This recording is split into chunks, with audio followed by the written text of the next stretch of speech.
원더풀 크리스마스! 샬롬! 저는 이번에 새롭게 목양 사역을 맡게 된 임대호 목사입니다. 구원의 기쁨과 감격을 함께 누리며 나누는 한 해가 되도록 최선을 다해 섬기겠습니다. 여러분, 경이로운 성탄절이 얼마 남지 않았습니다. 성탄절을 기다리며 우리가 기억해야 할 하나님의 말씀이 있습니다. 그 말씀을 함께 들어보도록 하겠습니다.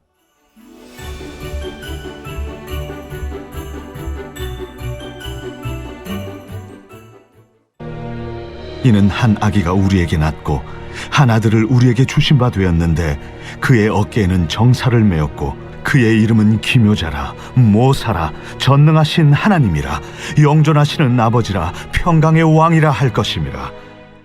베르나르 베르베르라는 상상력이 풍부한 소설가가 쓴 책이 있습니다. 다양한 책들을 썼는데요. 그 중에서도 개미라는 책이 있습니다. 개미에 대해 할 얘기가 얼마나 많으면 5권까지 책이 있는 것을 볼 수 있습니다. 개미의 심리와 생각을 실감나게 표현하고 세세한 묘사가 그 책에 담겨져 있습니다. 이 책을 읽으면서 문득 저는 개미와 이야기하고 싶은 생각이 들었습니다. 왜냐하면 제가 어릴 적에 개미를 괴롭혔던 일들이 생각나기 때문입니다. 그래서 개미를 만나서 그동안 잘못했던 거 사과하고 추운 겨울을 나기 위해 애쓰고 고생하는데 내가 먹을 것을 줄 테니 걱정 마라 얘기도 하고 싶었습니다. 그런데 제가 아무리 이야기를 해도 개미는 들을 수 없습니다. 어떻게 개미와 말을 하고 친해질 수 있을까요? 어떻게 내가 여기 있다는 것을 알려줄 수 있을까요? 너희와 친해지고 싶다는 말을 할 수 있을까요? 방법은 한 가지입니다. 제가 개미가 되는 것입니다. 제가 개미가 되어야 개미와 말도 하고 친구가 될 수 있습니다. 개미가 되어야 개미와 함께 할 수 있고 또 개미를 위해 무엇인가 해줄 수 있습니다. 그제서야 제가 비로소 깨달은 것이 있습니다. 성탄절을 맞이하면서 하나님이 인간이 되신 것은 나를 만나기 위함이었구나. 나와 대화하고 싶고 나와 친구가 되고 싶어서 오셨구나 라는 것을 깨닫게 되었습니다. 오늘 본문 말씀을 한번 읽어보겠습니다. 이사야서 9장 6절 말씀입니다. 이는 한 아이가 우리에게 낳고 한 아들을 우리에게 주신 바 되었는데 그의 어깨에는 정사를 메었고 그의 이름은 기묘자라 모사라 전능하신 하나님이라 영존하시는 아버지라 평강의 왕이라 할 것임이라. 한 아이와 한 아들이 등장하는데요. 그 뒤에 그 한 아이와 한 아들이 전능하신 하나님이다 라고 이사야서에서 말씀하고 있습니다. 이 말씀을 신약 성경 요한복음 1장 14절에는 이렇게 말씀하고 있습니다. 말씀이 육신이 되어 우리 가운데 거하심에 우리가 그의 영광을 보니 아버지의 독생자의 영광이요 은혜와 진리가 충만하더라. 아멘. 예수님께서 인간의 몸을 입고 이 땅 가운데 오셨습니다. 온 우주 만물을 만드시고 다스리시는 하나님께서 뭐가 부족해서 낮고 낮은 이 땅 가운데 오셨을까요? 전능하신 하나님께서 왜 인간의 몸을 입고 이 땅에 오셨을까요? 여러분 이상하지 않나요? 인간의 몸은 배고픔도 느끼고 고통도 느끼고 외로움과 슬픔도 느낍니다. 얼마나 연약한 몸입니까? 돌에 걸려 넘어지면 아프기도 하고 피도 나고 때로는 졸립기도 하고 피곤하기도 합니다. 그러나 우리 하나님은 졸지도 않으시고 주무시지도 아니하시는 하나님이신데, 피곤하실 일이 없으실 분이신데, 고통도 슬픔도 느끼지 않아도 되시는 분이 왜 인간의 몸을 입고 이 땅 가운데 오셨을까요? 왜 인간의 몸으로 오시려면 왕의 모습으로, 멋진 모습으로 오시지 왜 가난한 집안에서 태어나셨을까요? 저는 이것이 다른 종교와 다른 점이라고 생각합니다.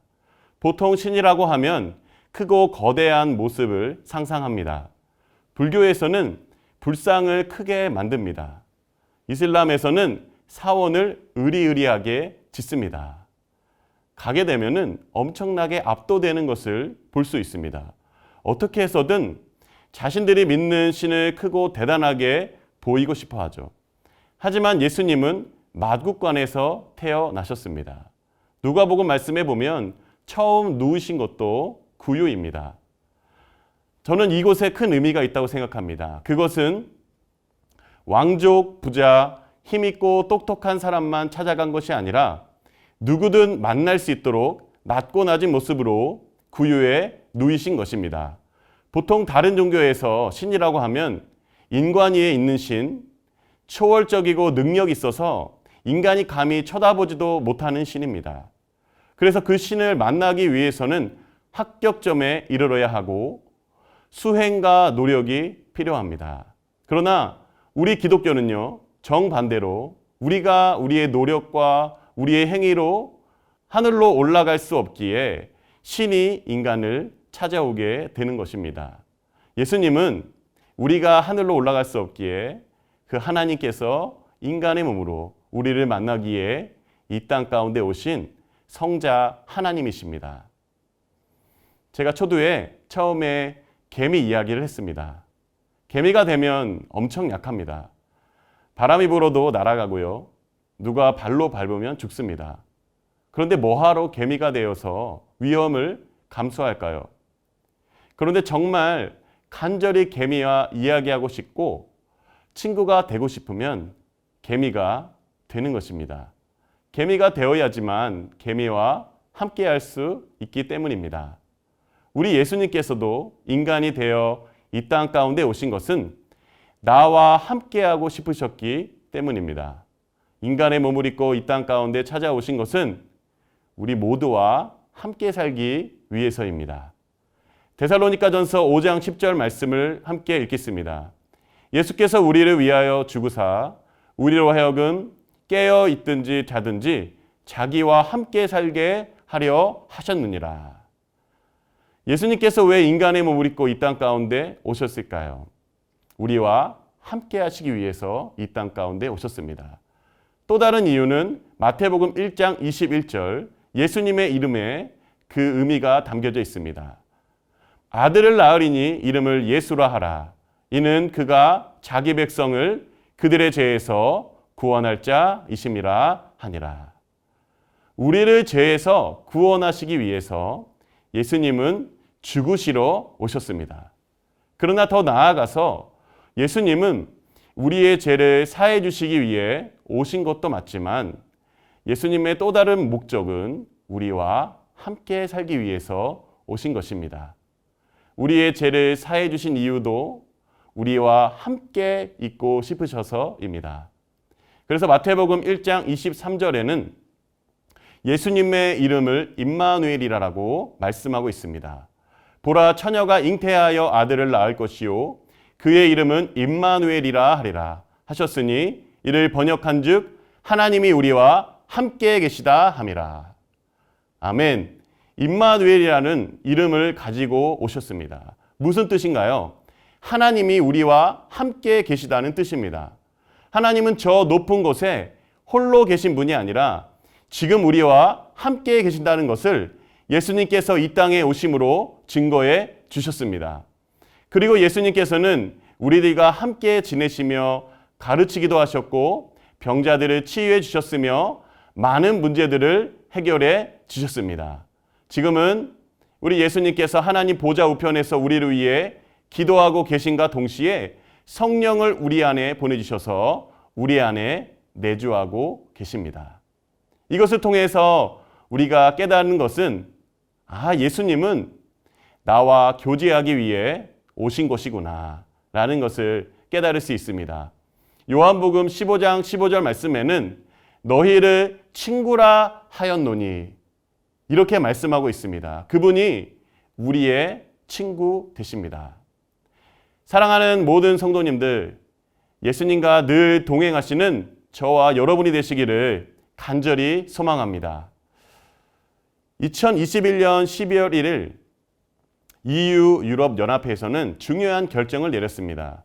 이제는 메리 크리스마스라는 말을 쓰지 말고 해피 홀리데이라는 말을 쓰자는 결정이었습니다. 점점 시간이 지나면 지날수록 예수님의 이름이 사라져가는 것을 볼 수 있습니다. 몇 년 전 조사에 따르면 크리스마스 하면 무엇이 떠오르는가 라고 질문했을 때 50%가 가족과 연인과 소중한 시간을 보내는 날이라고 했습니다. 24%는 소외된 이웃을 돕고 섬기는 날이라고 했고요. 18%가 세계적으로 즐기는 축제라고 했습니다. 8%가 예수님의 생일이라고 했습니다. 8%만이 예수님의 생일로 인지하고 있다는 것입니다. 예수님의 이름이 점점 지워지려고 하는 이때에 우리는 우리와 함께 하시는 예수님으로 말미암아 더욱 적극적으로 내 안에 계신 그 예수님을 전해야 되는 줄 믿습니다. C.S. 루이스의 말입니다. 성육신은 새로운 핵심 원리를 보여준다. 참으로 높으신 분이 낮은 데로 임하시는 능력이요. 지극히 크신 분이 지극히 작은 자를 품으시는 능력이다.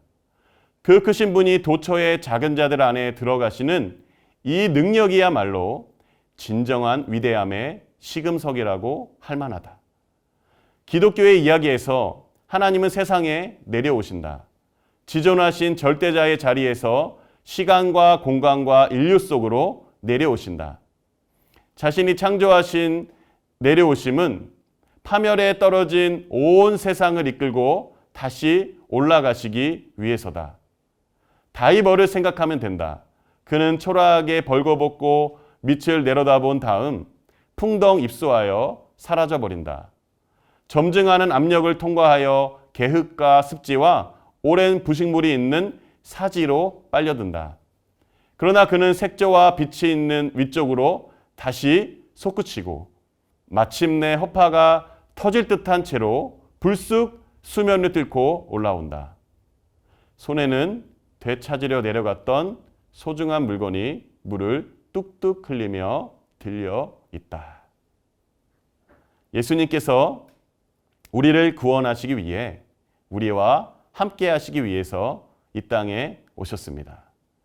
마태복음 28장 20절 말씀에는 볼지어다 내가 세상 끝날까지 내가 너희와 항상 함께 있으리라 말씀하셨습니다. 그분께서 우리를 어둠에서 빛으로 부르셨습니다. 마태복음 5장 14절 말씀에 보면 너희는 세상의 빛이라. 우리 예수님께서 우리를 세상의 빛으로 부르셨습니다. 베드로는 이렇게 고백합니다. 베드로전서 2장 9절 말씀에 보면 그러나 너희는 택하신 족속이요 왕 같은 제사장들이요 거룩한 나라요 그의 소유가 된 백성이니 이는 너희를 어두운 데서 불러내어 그의 기이한 빛에 들어가게 하신 이의 아름다운 덕을 선포하게 하려 하심이라. 여러분, 너희를 어두운 가운데 불러내어 빛으로 들어가게 하신 그 이의 그 아름다운 덕을 선포하시기 위해 우리를 이 땅 가운데 왕 같은 제사장으로 보내주심을 믿습니다. 너희는 그의 것이 되었으니 이제는 그 아름다운 덕을 선포하며 살아라. 사랑하는 성도 여러분, 내 안에 계신 예수님께서 오늘도 우리가 입술을 열어 복음을 전하며 살아갈 때 함께하여 주실 줄 믿습니다. 기도의 제목을 읽고 함께 기도하겠습니다.